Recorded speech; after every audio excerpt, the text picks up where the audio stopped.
সুন্নতের আদর্শের অনুসারী হওয়া।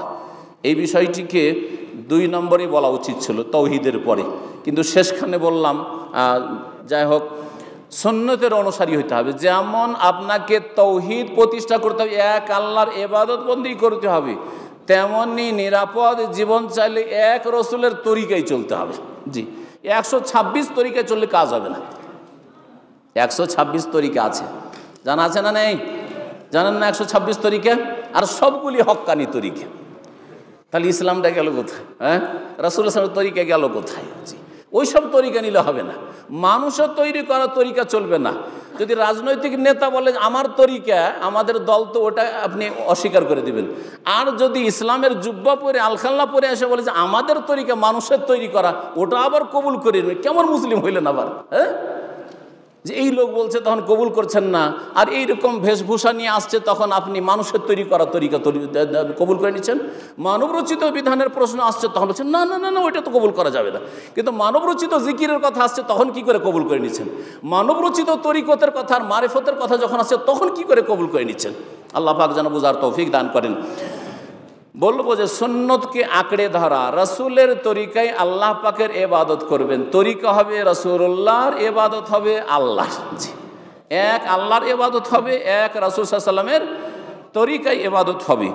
যদি এই রকম হতে পারেন সুন্নতের অনুসারী, তাহলে আল্লাহ পাক নিরাপত্তা দান করবেন। যেমন সৌদি আরবে দেখতে পাচ্ছেন, সৌদি আরবে শাইখুল ইসলাম মুহাম্মদ আব্দুল ওয়াহাব রাহমাতুল্লাহ আলাইহির দাওয়াতের আগে নিরাপত্তা ছিল না। রাস্তায় মক্কা থেকে মদিনার মাঝে কোনো নিরাপত্তা ছিল না। কত যে হাজিদের প্রাণ গেছে, আর লুটপাট হয়েছে, আর মানিজ্যত গেছে, আল্লাহ পাক ভালো জানে। আর কত রকমের যে এখানে ফিতনা ফাসাদ ছিল।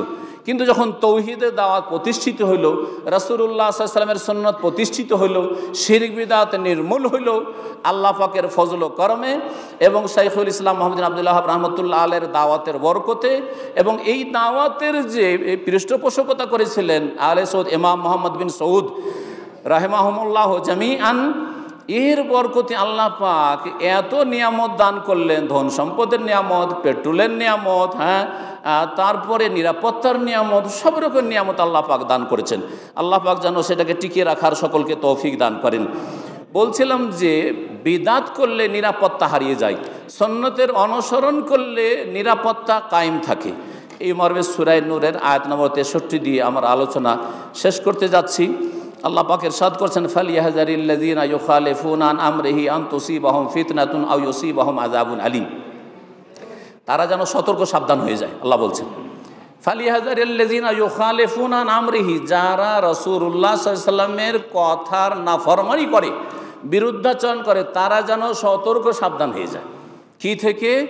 আন তুসিবাহুম ফিতনাতুন, হয় তাদের ওপর ফিতনা আপতিত হবে, আও ইউসিবাহুম আযাবুন আলীম, অথবা তাদের উপর মর্মান্তিক শাস্তি নেমে আসবে। আব্দুল্লাহ বিন আব্বাস রাদিয়াল্লাহু তাআলা আনহু বলছেন এই আয়াতের তাফসিরে যে ফিতনা হচ্ছে দুনিয়ার বালা মুসিবত, আর আযাবুন আলীম হচ্ছে মওতের পরের আযাব, কবরের আযাব, বিচার দিবসের আযাব, জাহান্নামের আযাব। আল্লাহ পাকের এই আখিরাতের আযাবকে বলা হয়েছে আযাবুন আলীম, আর ফিতনা বলা হয়েছে দুনিয়ার বালা মুসিবত। হ্যাঁ, গৃহদ্বন্দ্ব, গৃহযুদ্ধ, আপোষের লড়াই, কলহ বিবাদ, অশান্তি, অথবা কাফের শত্রুদেরকে মুসলিমদের উপর চাপিয়ে দেওয়া, অথবা আসমানি গজব, জমিনি গজব, নিরাপত্তাহীনতা, এ সমস্ত আযাবকে ফিতনা শব্দটি কোরআনে কারীমের শামিল।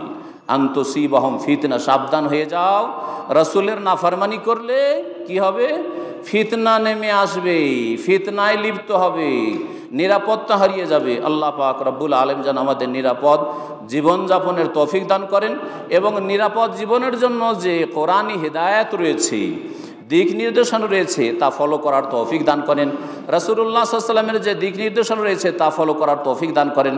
আমি 10টি পুরা করার কথা বলেছি।